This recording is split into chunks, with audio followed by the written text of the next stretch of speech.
وہ ایک شعر ہے بڑا زبردست کہ وقت کرتا ہے پرورش برسوں، حادثہ ایک دم نہیں ہوتا. جی تو سانحہ کربلا، واقعہ کربلا پہ بہت بات تو ہوتی ہے، اور ظاہر ہے ہمارے دل کے بڑا قریب ہے یہ واقعہ، اور سبھی بڑی غم کی کیفیت میں رہتے ہیں، اور کیوں نہ ہوں کہ ظاہر نواسہ رسول صلی اللہ علیہ وسلم، ان کا خاندان، کس طرح سے وہ سارا معاملہ ہوا. لیکن میں یہ چاہتا ہوں کہ آج ہم اس کی حقیقی سٹوری، جو سینکڑوں کتابوں کا نچوڑ آپ نے ماشاءاللہ سے نکالا ہے، اور آپ کی جو ریسرچ اور تحقیق ہے، میں نے ناظرین محترم، میں یہاں بات میری لمبی ہو رہی ہے، لیکن میں یہ بتا دوں کہ اس پروگرام کو، اس موضوع پر بات کرنے کے لیے میں کوئی گزشتہ 1.5-2 ہفتوں سے تگ و دو کر رہا ہوں کہ میں کون سی شخصیت سے بات کروں. وہ چراغ تلے اندھیرے والی بات ہے نا.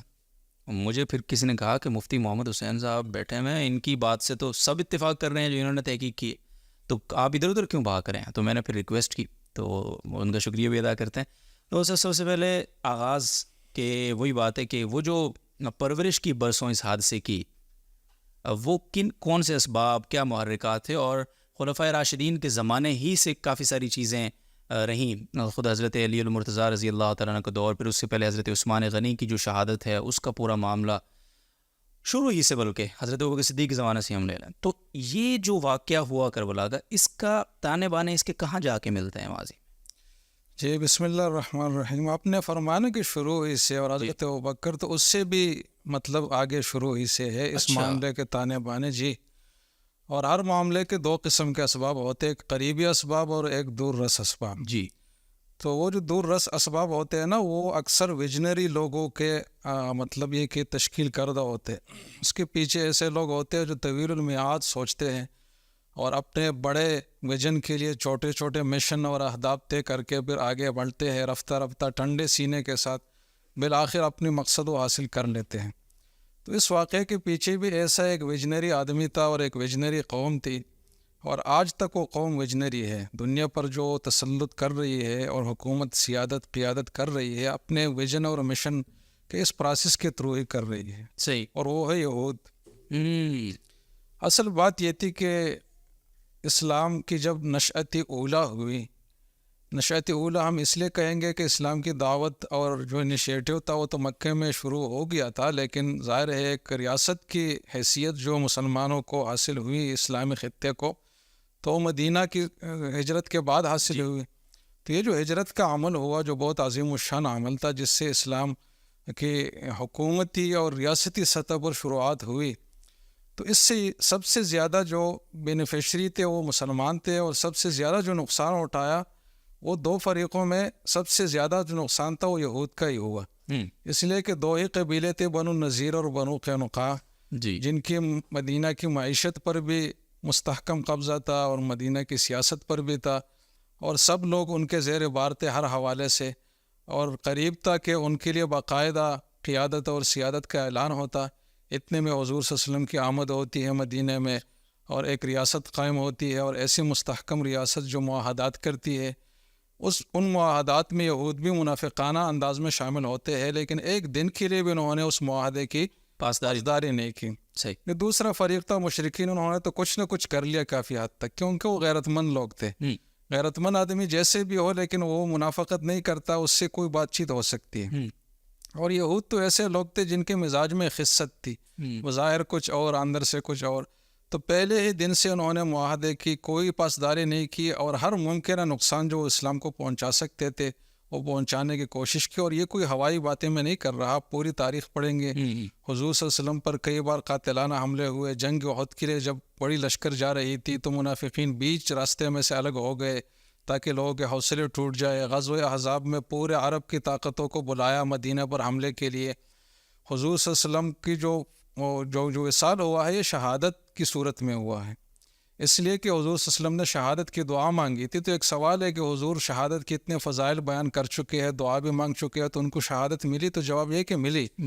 اس لیے کہ حضور نے فرمایا کہ وہ زہر جو مجھے کھلایا گیا تھا اس کی وجہ سے میں اپنے شہرک کو کٹتا ہوا محسوس کر رہا ہوں. تو وہ اتنے دور رس اس کے ہوتے جسم پر.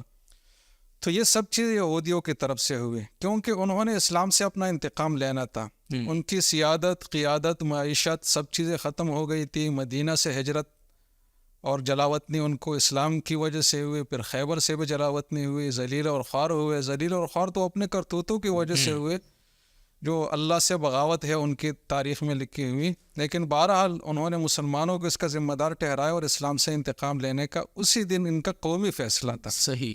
اور اس کے لیے انہوں نے پھر آگے ہر موقع کو کرامت جو بھی موقع ہو سکتا تھا اس کو استعمال کیا. تو حضور کی زندگی میں تو یہ پس منظر رہی جو تاریخی واقعات سے بالکل واضح ہے. ٹھیک ہے. پھر حضرت ابوبکر کا زمانہ آیا جو چونکہ بڑا مختصر تھا اور اس میں مسلمانوں کے لیے باہر کے چیلنجز زیادہ تھے، مرتدین کے معاملات تھے، نبوت کے مدعیان کے معاملات تھے، ان کو زیر کرنا تھا. تو مسلمانوں کی آپس کی جو چپ کلش کی کوئی چیزیں اگر ہو بھی سکتی تھی تو وہ پنپنے والی اس زمانے میں نہیں تھی. وہ عربی کے ایک مشہور وہ ہے نا شعر ہے، مقولہ ہے کہ عند الشدائد تذهب الاحقاد، کہ جب مصیبتیں آتی ہے تو آپس کی رنجشیں ختم ہو جاتی ہیں. تو حضرت ابوبکر کے زمانے میں کوئی ایسا ماحول نہیں تھا کہ اس ویژن اور مشن کو آگے بڑھایا جائے. پھر حضرت عمر کا دور آیا، وہ لمبی خلافت تھی لیکن ان کی سطوت اور سلطنت اور قاہرانہ جو طاقت تھی ان کی وہ اتنی زیادہ تھی، کنٹرول اپنے ملک پر کہ کوئی ایسا پر نہیں مار سکتا تھا. تو جیسے کہ وہ حدیث سے حضرت حذیفہ جو فتنوں کے حوالے سے بہت زیادہ معلومات رکھتے تھے، حضور نے ان کو بڑی ساری راز کی باتیں بتائی تھی. تو حضرت عمر نے ایک دن ان سے پوچھا کہ آپ مجھے فتنوں کے بارے میں بتائیں. تو انہوں نے چھوٹے چھوٹے فتنوں کا تذکرہ شروع کیا. تو حضرت عمر نے فرمایا کہ نہیں بھائی، وہ فتنہ مجھے بتاؤ جو سمندر کی موجوں کی طرح آگے بڑھتا ہوا جا رہا ہوں، جس کا کوئی سدباب ہی نہ ہو. تو ایسے فتنے کب سے شروع ہوں گے، کیوں کر شروع ہوں گے؟ تو حضرت حذیفہ نے فرمایا کہ ان بینک و بینہا بابا مغلقا، کہ آپ کے اور ان فتنوں کے درمیان ایک دروازہ ہے، بند ہے، آپ کے زمانے میں وہ فتنے نہیں آئیں گے. اور بعد میں حضرت حذیفہ نے فرمایا کہ وہ جو بند دروازہ ہے نا، وہ حضرت عمر کی شخصیت تھی. ان کے ہوتے ہوئے ایسی سازشیں کوئی اسلام کے خلاف نہیں کر سکتا تھا. وہ جو حدیث ہے نا کہ شیطان بھی تم سے ڈرتا ہے، تو یہ تو شیطان کے بچے تھے، تو ضرور ڈرنے والے تھے. تو بہرحال ایسے ہی ہوا، حضرت عمر کے دور میں کچھ نہیں کر سکے وہ. لیکن پھر جب حضرت عثمان کے دور خلافت آتی ہے تو وہاں پھر کچھ تھوڑی سی کمزوری آ جاتی ہے اور کچھ ظاہری اسباب ان کو مل جاتے ہیں، اعتراض کے جو مواد ہیں، مٹیریل ہے، وہ مل جاتا ہے. تو کچھ لوگ ہیں وہ عراق میں منافقانہ طور پر مسلمان ہو جاتے ہیں. عبداللہ ابن سبا ان کا بہت بڑا تھا، ویژنری اور مشنری آدمی تھا.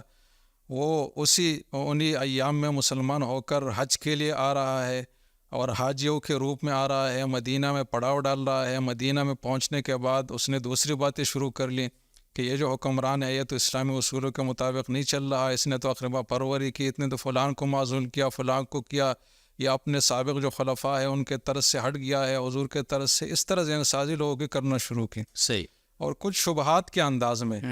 تو صحابہ کو یہ اندازہ ہوا کہ اس آدمی کو کچھ غلط فہمیاں ہے، تو چلو ان سے بات چیت کر لیتے ہیں. تو حضرت عثمان نے حضرت علی رضی اللہ عنہ کی تشکیل کی کہ آپ ان سے بات چیت کریں، اس سے آپ ان کا قربت محسوس کریں صحابہ کا آپس میں کہ کس کو وہ مطلب اپنا سفیر بنا رہے. تو حضرت علی نے جب ان سے بات کی تو وہ ایک بات کا جواب مل جاتا تو دوسری بات شروع کرتے، دوسری کی تیسری. تو پتہ چلا کہ ان کا مقصد کوئی غلط فہمی کا ازالہ نہیں ہے کہ کسی چیز سے مطمئن ہو کر چلے جائیں گے، بلکہ انہوں نے فتنہ ہی برپا کرنا ہے. بہرحال صحیح. حضرت علی نے فرمایا کہ ایسے لوگ ہیں بغیر لڑائی کے ان کا کوئی حل نہیں ہے. حضرت عثمان نے فرمایا کہ میں تو ابتدا نہیں کروں گا، کیونکہ مجھ سے حضور نے وعدہ لیا ہے کہ یہ قمیص جو لباس خلافت کا ہے اللہ نے آپ کو دیا ہے یا دے گا ایک دن، تو کچھ لوگ آپ سے اتاریں گے تو آپ ان سے لڑیں نہیں. تو انہوں نے کہا کہ مجھے اپنی قربانی تو منظور ہے لیکن مسلمانوں میں افتراق منظور نہیں ہے. تو بہت ایک مظلومانہ انداز میں حضرت عثمان کی شہادت ہوئی. اور اگر ہم انصاف سے کام لیں تو حضرت عثمان کی جو مظلومیت ہے نا وہ حضرت حسین سے کم نہیں ہے، کیونکہ ایک خلیفۃ المسلمین جو باقاعدہ خلیفہ بنے ہیں، پھر عمر کی جس سطح پر ہے، پھر یہ ہے کہ ان کے پاس ساری طاقتیں ہیں، اپنا دفاع بھی کر سکتے ہیں، پھر بھی اپنے آپ کو مظلوم بنا کر قرآن کی تلاوت کرتے ہوئے ان کا خون مصحف پر لگ کر شہید ہو جاتے ہیں صرف اسلام کی اور مسلمانوں کی وحدت کے لیے. تو یہ بہت بڑی قربانی ہے، اس کو بھی ہمیں بہت زیادہ اپریشیٹ کرنا چاہیے. جیسے کہ حضرت حسین کی شہادت ہے یقیناً ہے، لیکن یہ بھی ایک چیز ہے کہ صحابہ نے اپنی جان مال سیادت منصب کی کیسے قربانی دی ہے اسلام کے لیے. تو بہرحال حضرت عثمان کے دور سے پھر یہ چیزیں شروع ہوئی، ان کی شہادت ہوئی. پھر بعد میں مسلمانوں میں دو فرقے ہوئے، جیسے کہ آپ کو معلوم ہے کچھ لوگوں نے کہا کہ حضرت عثمان کا قصاص لینا پہلا مقدم ہے، حضرت علی نے فرمایا کہ خلافت کے قیام مقدم ہے. بہرحال یہ ایک مطلب سمجھے کہ نظریاتی مسئلہ تھا، لیکن یہ جو فسادی لوگ تھے اس کو انہوں نے لڑائی میں بدل دیا. اور آگے جو لڑائی ہے جتنی بھی شروع ہوئی ہے اور آگے جو بھی مطلب 40-50 سال تک جو پھر تسلسل چلا ہے، کیونکہ کربلا کا واقعہ 61 ہجری میں ہوا ہے، تو یہ پورا جو تسلسل چلا ہے تو یہی سے بنیادی خرابی پیدا ہو گئی تھی۔ حضرت علی نے ان لوگوں کو بڑی وضاحت سے کہا کہ جو لوگ عراق سے آئے ہیں ان کا جو مقصد تھا وہ مکمل ہو گیا ہے، اب وہ واپس چلے جائیں، لیکن ان لوگوں نے انکار کر دیا کہ نہیں، کیونکہ ان کو پتہ تھا کہ اصل مقصد میں کچھ کمی ہے جو ہم نے پوری کرنی ہے۔ تو بہرحال حضرت علی ہی کے ساتھ وہ شامل ہوئے، اور یہ تھے منافق، اسلام کے بھی غدار تھے، حضرت علی کے بھی تھے، تمام صحابہ کہتے ہیں، لیکن بظاہر انہوں نے یہ مطلب اپنا رنگ دکھایا کہ ہم آپ ہی کے حامی ہیں، آپ ہی کے لیے لڑنے والے ہیں۔ تو بہرحال وہ لشکر میں شامل ہوئے، اور کئی بار ایسے مواقع آئے ہیں کہ صحابہ میں صلح ہونے لگی ہے، لیکن رات کو بات ہو گئی، صبح جو ہے کسی فریق نے دوسرے پر حملہ کر لیا، وہ صلح کی ساری کوشش سبوتاج ہو گئی۔ تو یہ کون طاقتیں تھے جو اتنے راتوں کام خراب کرنے والے تھے؟ یہی لوگ تھے، کیونکہ ان کا مقصد تھا کہ آگے یہ مسلمان آپس میں لڑتے ہی رہیں۔ اور افسوس کی بات یہ ہے کہ یہ آپس کی لڑائیاں جو مسلمانوں کی ہوئی، اس میں 1 لاکھ سے اوپر صحابہ اور تابعین شہید ہوئے، حالانکہ کفار کے ساتھ جو لڑائیاں ہوئے اس میں اتنے صحابہ شہید نہیں ہوئے، 10, 12, 15 ہزار تک ہیں، لیکن یہاں کتنی تعداد کم آئی ہے۔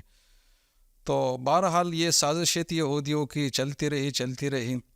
حضرت علی کو بھی اندازہ ہو گیا تھا کہ یہ مسائل کا حل نہیں ہے،